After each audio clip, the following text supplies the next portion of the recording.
In this video, let's learn how to delete all your comment history on TikTok. First is to open your TikTok app and then go ahead and click your profile page on the bottom right and then click that three horizontal on the upper right and click settings and privacy.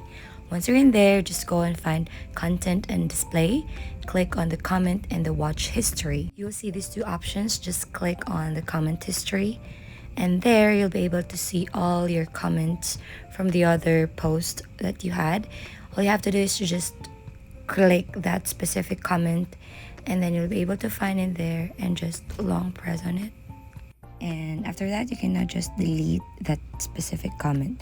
So let's go back to the comment section or our comment history, and you'll be able to see there that it's no longer on your comment history. It means it was deleted already. So that's the process. You just have to repeat it and just go it one by one. So if you find this helpful, don't forget to like and subscribe for more videos to come.